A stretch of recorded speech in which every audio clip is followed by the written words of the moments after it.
I have come here to chew bubblegum and kick ass. And I'm all out of bubblegum.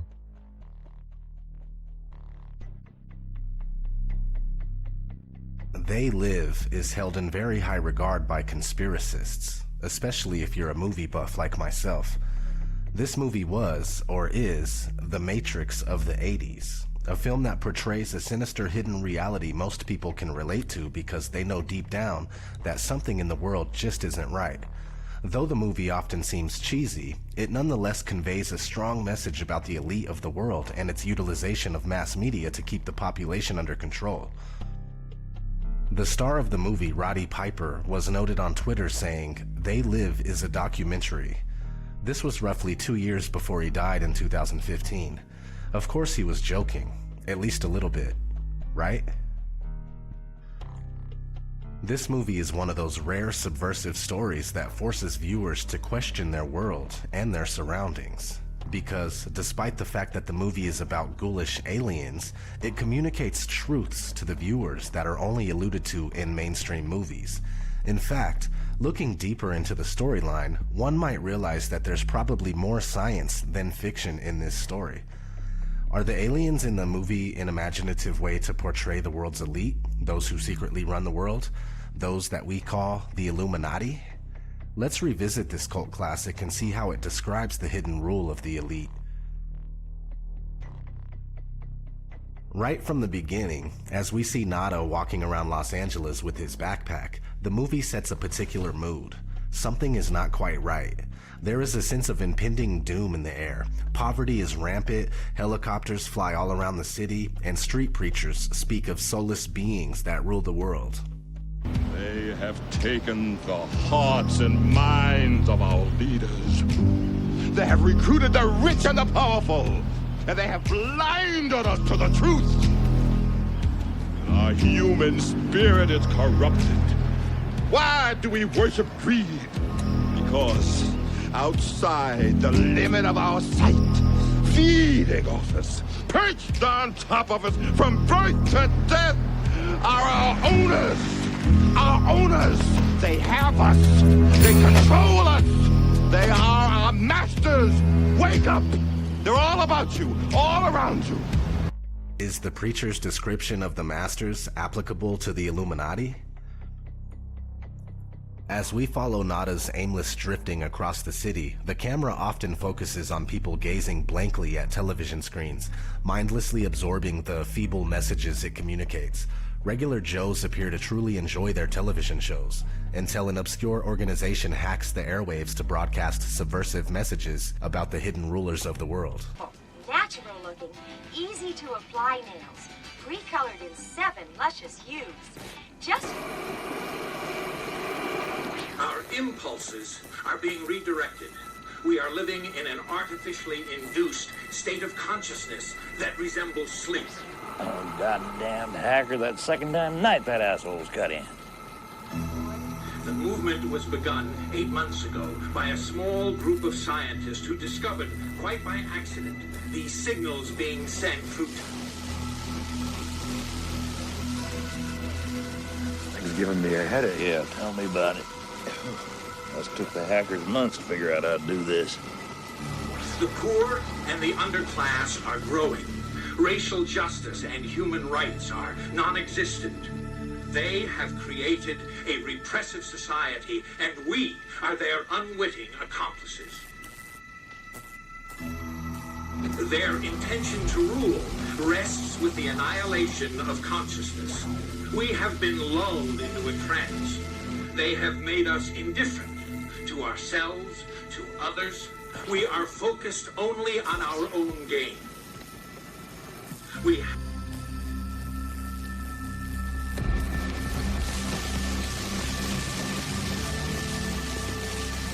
Please understand, they are safe as long as they are not discovered. That is their primary method of survival.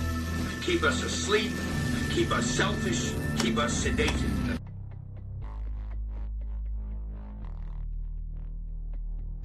The average Joes who watch this pirated TV broadcast all get a massive headache. The raw truth is indeed too much for most people to bear. One such viewer switches the channel after telling the guy on TV, blow it out your ass. Just like today, most people do not want to hear about this kind of stuff. They just want to go back to playing on their phone or mindlessly viewing television.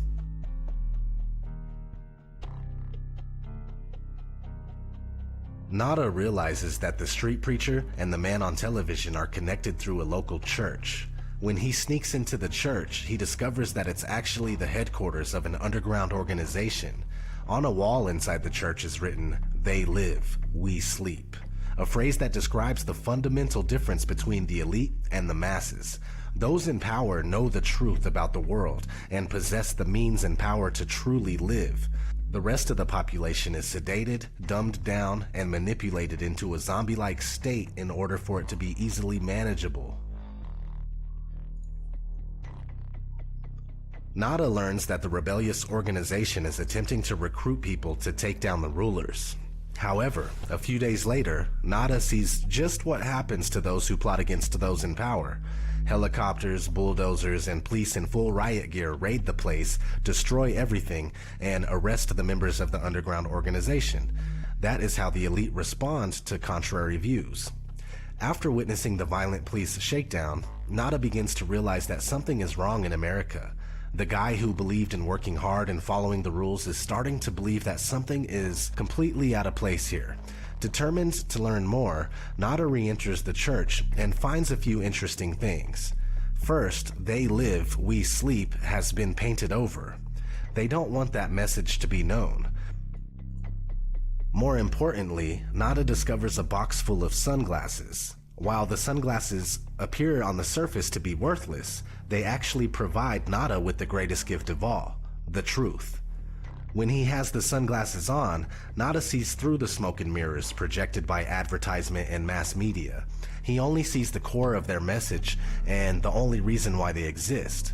No matter which magazine Nada flips open, he sees the same subliminal messages, which tells a lot about the true function of celebrity and fashion magazines. Despite the fact that they are all different, they all ultimately serve the same purpose, to reinforce messages from the elite to the masses. Nada also quickly understands the truth about money. It brings a whole new meaning to the phrase, "In God we trust." Nada's most shocking discovery concerns the people around him. Some people are not human. They are from another race that has infiltrated society. Nada realizes that they are everywhere and that they hold positions of power, like this politician giving a speech on television.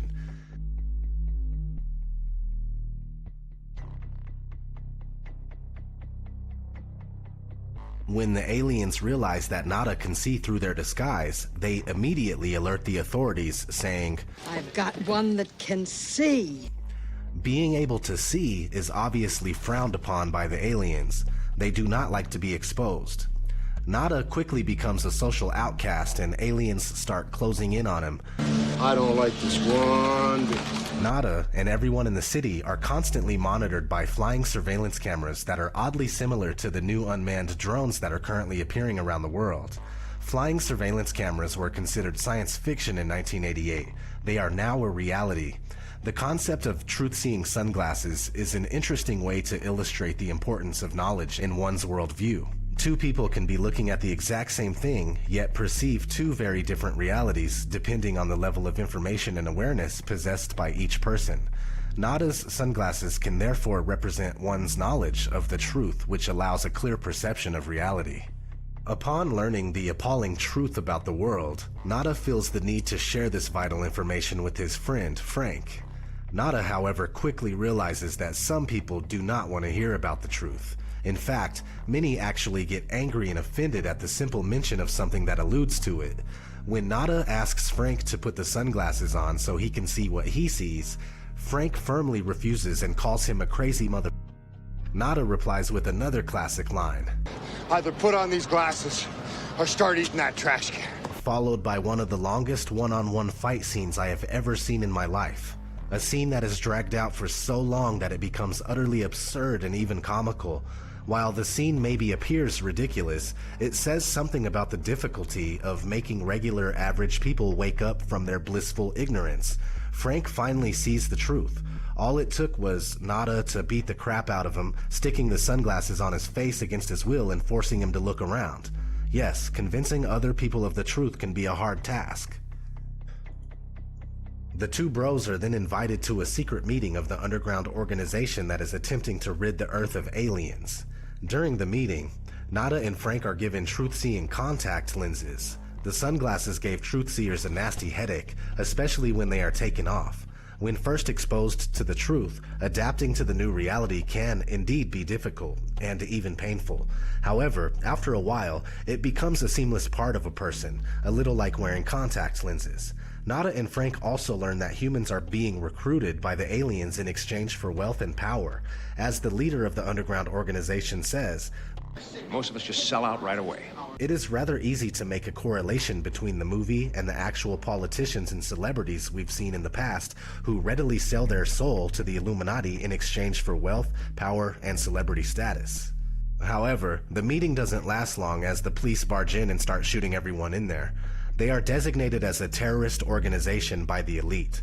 Nada and Frank manage to escape and accidentally find themselves behind enemy lines in the aliens' underground base. While exploring the alien base, Nada and Frank stumble upon a party thrown by the aliens for human collaborators to thank them for their partnership. Although humans will never be considered equals to the aliens, those who sell out to them get monetary benefits, much like those who are not part of today's elite who nevertheless sell out to push the elite's New World Order agenda. Our projections show that by the year 2025, not only America, but the entire planet will be under the protection and the dominion of this power alliance. The gains have been substantial, both for ourselves and for you, the human power elite. Frank and Nada then discover the source of the aliens' brainwashing signals, a television studio. The aliens use the network to broadcast hypnotic and subliminal signals to humans, blinding them from the truth about their rulers and the world. This is hardly science fiction. The message that is communicated here is that mass media is the elite's favorite tool to indoctrinate the masses and keep them in servitude. Nada realizes that the only way to save humanity from the grips of the aliens is to go to the roof of the TV station's building to take down the emitter of the subliminal messages, disguised as a satellite dish. Indeed, without an elite-controlled mass media, indoctrinating the masses will be a lot more difficult. So Nada and Frank start shooting their way towards the roof. Not an easy task. Nada met Holly Thompson, a Cable 54 network executive, at the beginning of his wild rampage. While this lady appeared to be nice at first, she tried to mislead, deceive, and even kill Nada during his quest. She ends up shooting his pal Frank in the head. She's the equivalent of a disinformation agent trying to stop any resistance to the established system. While Nada appears to be somewhat enamored with her, she always somehow brings trouble.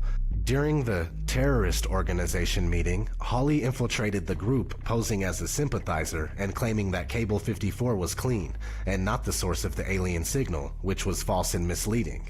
Today, disinformation is widely used by the elite to confuse and mislead those who attempt to discover the truth about the world. While Nada rushes towards the roof of the network's building, Holly appears again, claiming that she wants to help him. However, she is simply trying to kill him before the mission is accomplished. She is therefore another human that sold out to the aliens, being used to disrupt non-corrupted humans attempting to liberate themselves and others. Nada manages to take down the alien transmitter and saves humanity, but he ends up being shot dead by a policeman in the process. Nada therefore becomes a quintessential hero, sacrificing his life for the greater good of humanity. Even though it cost his life, Nada visibly does not regret exposing the aliens to the world. With his last ounce of strength, Nada gives the aliens a unique parting gift.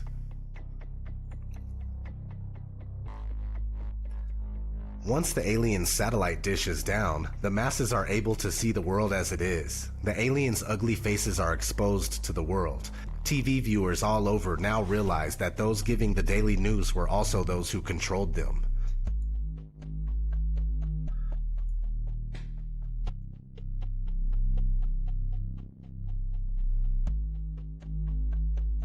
As the years have gone by, this movie's message has become increasingly relevant and freakishly realistic.